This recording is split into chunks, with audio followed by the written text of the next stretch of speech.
Welcome back to the channel, guys. We just got back from the Midwest Producers Classic Red, White, and Black Bash in St. Paul, Nebraska. Stay tuned, and we're going to show you what we drag along with us to a livestock show, what you may be interested in taking with you, and maybe you have some suggestions for the rest of the people watching this.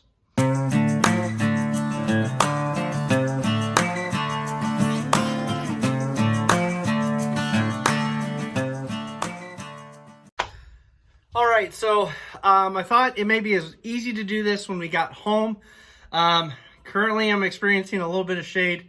It's only in the 80s, but it decided to get real humid once we got back. Animals are in their pens. We've got some water to refresh, some hay to top off, some things like that. But at least the show animals are back in their pens. So I'm going to take a minute as I unload the trailer so I can clean out the pens and stuff like that to show you what got dragged along to this show. So we were familiar with these grounds, and so I just want to say that's probably one of the biggest things when you do this. I will make note as I tell you about some of the stuff we take. If you've never been to a facility before, there's maybe some things that you want to take into consideration, and maybe there's extras you throw in the trailer, or you make room for some of these things. So what I'll do is I've got our table set up here that we take with us. That is one thing I'll recommend to you. I don't know, maybe eventually I can make a list. We're not an Amazon affiliate or anything like that. Maybe we can make a list of what we take, what we recommend, maybe what we've bought, don't use, would recommend something else. But I'm going to take things out of the show box or things from the nose of the trailer. I'm going to set them down on the table and give you a quick view, quick description of what we have, if we like it, and if we want to maybe change what we do in the future. So that's how I'm going to format this, so hopefully it's beneficial to you. Okay, guys, so now that we are in the trailer and set up, I'm going to go through a few of these things. I'm not going to go through our setup on how we haul the goats. I kind of have that in a previous video with this new to us cattle trailer. I use my dog pins in here, and I just secure them to the wall. I'm going to revamp how I do that going into the future to make them a little more secure, but for now it's working with young stock. So first thing when we head to a show, there's two things we need. A, we need the goat. Two, we need registrations. So when you check in to an ABGA show, let's start with an ABGA show that's in your state. So we went to an in Nebraska show, about 110, 15 miles away.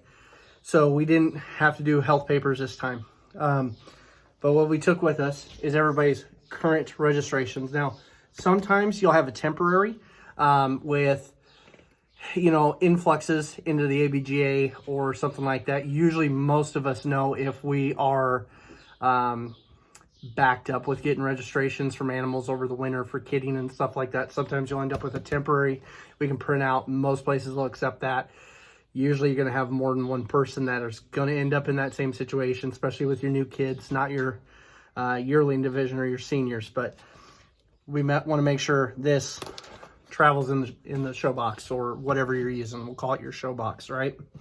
So we've got your animal and we've got your registration. So at least we can get in the show and show the animal, because if nothing else, you probably led that animal onto your transport of whatever type with at least a halter. So are we supposed to show with halters? No, we should show with a chain. But I guess if worst come to worst, maybe you can work something out. My concern after that, once we get ready to head to the show, is I need to make sure that animal's home has everything it needs. And so first thing we want to do, I keep shavings on hands. A lot of shows, when you buy a pin for your animals, you can also sometimes get a tack pin, not always. We'll talk about that stuff in a second. But the pin for your animal, watch, because sometimes you get shavings with the pin. Sometimes you have a pin and you have the option to buy shavings. Sometimes you have a pin and you have to buy their shavings. Or like us, there's a lot of times where you get the pin, you pay for the pin, and then we bring our own shavings. Or you're able to bring your own shavings. So since we stock our own shavings, I always travel with shavings for the goat's pins. So this show, we had 4 animals with us. Sorry, bumping things. we had 4 animals with us, and I was familiar with these pens from last year. And so I made sure I had enough bags. I usually account for 2 bags of shavings per pen. Because like at this show, it's in north central Nebraska. So it's sandier soil. It's kind of at the base of the foot of the sand hills, or there's some of that essence of sand to their soils. So in their pens, usually it's got a sandy base to it. So we bedded down with a bag of shavings the first day, Friday, and subsequently then Saturday night, I rebedded them, their pens, or late Saturday afternoon. That way we wouldn't have to wash them Sunday morning if we didn't need to. So I always travel with an adequate amount of shavings to cover all the animals' needs in the pens. When we went to the Loop City show, those were very big pens, usually more like a hog pen, and it took 2 bags of shavings. So I always try to make sure I cover 2 bags of shavings and then a couple, 2 or 3 extra sloughs. So I could travel sometimes with 10 or 12 bags of shavings just in case up in the nose of the trailer. So that's the first thing we want to account for, is figure out what the bedding situation is. Next, I want to make sure I can feed and water that animal. So this isn't going to be the best. So here, these are coming right out of our pens a couple hours ago. These are North Star Boer Goats hay baskets, and they're basically just your 4x4 square livestock panel with a piece of angle iron welded to it and a couple good heavy clips. They come with a lighter duty clip than this, and if your goats are anything like mine, if they try to step up on these to eat out of the top, you want to buy some heavier clips. So as you can see, we're just feeding a prairie hay. Next, obviously, most of our show animals are on grain. And so anything like this. This, for example, is just a little clip-on feed bucket, like a leg bucket for a grain elevator. That's usually what I have. They're blue. You'll see me have those. This is the one from Tractor Supply. They already come with clips, but I usually put sometimes a heavier clip on them. You got to watch for these, because if your animals tend to stand in these when you have them clipped in your show pens, they will bust these out. They are lighter duty than a grain elevator bucket. So just something to take into account. Some people will feed out of a pan or something like that. Our goal is usually to try to feed all of our animals off the ground, because we don't want them taking any poop, peeing in it, something like that, because it's waste. They won't touch it. But we always want to manage our goats for parasites, so we want to keep everything up if possible. So now that we have hay basket and feeder, what I want to talk about is, if you have not been to your facility before, or you're going to a new show and you don't know if these pins have got 4x4 squares like this. This weekend we had Balin pins made in Columbus, so they all have 4x4 squares, so we can clip all this stuff wherever we want it. If you end up heading to, like the show we were in Iowa, they have vertical bar pins, so the animals can't climb. The problem is, well, how are you going to clip that? So what I sometimes do is I have some short, say 1 to 2 foot chunks of chain that if I need to, I can wrap this over the top and hang these off of it. I don't really care for it because the animals can kick them out. So what I would recommend, and I didn't take them with me this weekend, is if you have some old bent cattle panels, or if you need to just go buy one cattle panel for your show animals to do things, just go buy you one cattle panel and then cut it in 2 or 3 foot chunks. I want to say they're 8-inch increments, so you might get a 2 foot chunk. And then that way, what you can do on a vertical bar is you can wire or zip tie that to your vertical bars, and then it gives you a place to hang all this stuff. So that way you can adjust the height for your animal's age or whatever the case is. So that's one of those little tips and tricks that you just learn from going to shows. It's something I know I need to do, and I have panels over here that are bent right next to me, and I just need to get the grinder and cut off wheel and make me some. So I would suggest do as I say, not as I have not done. Cut you some cattle panels, full height or a little bit less. That way you can fit in some of these pens, and you can hook your hay feeders, your grain feeders, stuff like that. Next thing is buckets. We use mostly rubber buckets on the farm, because if we use them in winter, then we can knock the frozen ice out of them. If they're in the kidding shed, they get a little ice or something like that. I just picked up some 2-gallon buckets for the shows, and so I've got 4 of these because usually we never have more than 3 or 4 pins. But it's one of those things, we don't need a 5-gallon bucket because we want to be refreshing this water frequently, because these animals are going to be stressed. Maybe you don't go to many shows like we do, maybe 4 or 5 at most a season. Maybe they're not used to traveling. We want to try to keep these animals eating, and most importantly, we want to keep them drinking. Otherwise, they're going to suck in, and you could lose a handful of spots at your show.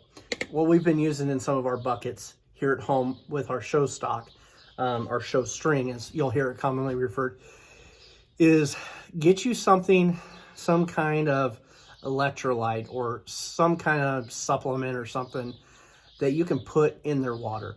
We're using blue light. Like I said, I'll see if I can find it. I thought it was here, but maybe we used the last of it. We've been using blue light, and we got it from Valley Vet, and it's a goat electrolyte, and it looks like Glacier Blue Gatorade is what it looks like. But what our goal is we will give a little bit of it in a small bucket to our pens of animals that we're going to show, in addition to their fresh, just regular water. What we're trying to do is get them acclimated to a consistent taste. So if you travel, you may not have to take, however much water you need. That is actually a 6-gallon water jug. I use them only for water. That is not a kerosene jug. We're trying to get them to have a consistent taste in their bucket wherever they go. The water consistency may change. You could buy one of those water filters to put on if you want to, but it won't change the taste. It'll just change or take out certain things from the water. So that's what we do. We change that for sure a couple times a day, if not 3 times. Just put a little bit less in it, but we'll put that blue light in here just to create a consistent taste. Plus it'll hopefully keep them hydrated. We have seen our animals just this season benefit from the very first show we went to this last couple shows by having that consistency. Specifically, Link, our young buck, he has stayed better hydrated. Doesn't hurt that we've taken a pen buddy with him, so he's not as stressed out, but that is one thing you want to take into account also. Take whatever hay, alfalfa, whatever roughage you're feeding, however much you're feeding, that's up to you. I know a lot of weather people do the fist or the bird's nest type of thing. For us, personally, it's our own decision. They get a certain amount of grain a day. And if they're eating well at the show, I'll just keep grain in front of them, especially the young ones that are growing. We're just feeding prairie hay, so we give them a handful of prairie hay. We carry it in an empty, we usually keep a couple empty grain bags, feed sacks around, and then I take those 2 full of hay. It's usually enough, but remember, this could be a 2 or 3 day thing, so you got to kind of know how much your animals eat at home to know what you're going to need to bring. Next, you'll probably recognize these. This is a couple years ago we had tried using a Purina supplement. Just don't use them now, but they make great buckets. Don't be ashamed if you've got cats and you have litter containers like this. Those work great too. I have one up front I have with feed in it. Take account for how much feed you're going to need, plus a little extra. Like I just said, some of our animals will eat a little extra at the show if they're feeling good. So I like to keep it in front of them, just keep them eating, keep them looking full, stuff like that. So like I said, that pretty much wraps up the pin. Most of you are going to have something other than this, a different style. You could be using a bucket with holes cut out. You could be using a horse hay net, hay bag, anything. Just, you could throw it on the ground in a pan. I mean, whatever you want to do. Have options for these things. But like I said, there's some theories out there on colors of buckets. I want to say yellow in a study got goats to drink the most out of it. We don't have any yellow buckets around, so I just grabbed black ones. But I want to say yellow and blue in something I read enticed goats the most. But I took my small, like 24-inch fans that usually have kind of a triangulated leg to them. They hook over a bar to a pin real nice, or above a bow gate bar to blow down on an animal. Traditionally, we'll usually carry a couple, 2 or 3 of those with us to a show if it's hot. for the animals. This time I actually have a big 36-inch barrel fan that I took with us, since I've got those other 3 fans in our sheds right now for the animals. 36-inch barrel fan this weekend on a low setting, I got wind across 3 pins. So that was nice. The smaller fans, depending on the CFMs, on a hot day, you may need 1 for each pin, or you might get lucky on a high setting for them to run across 2 pins. But remember, when it comes to that, you're gonna need to determine where power is in that barn, right? If it's close. Or am I gonna have to run a heavy duty splitter, like a heavy 12 gauge 3-way splitter, something like that. I usually use, let me see if I can find it here. I usually use something heavy like this, just a couple feet long, to kind of split my power, so I know it's a heavy enough gauge to carry the heat and the load. But if you're going to run them fans, take that in consideration, okay, with everybody that's there. And if it's hot, that's going to pull a lot of power in an old barn, so just be mindful of that.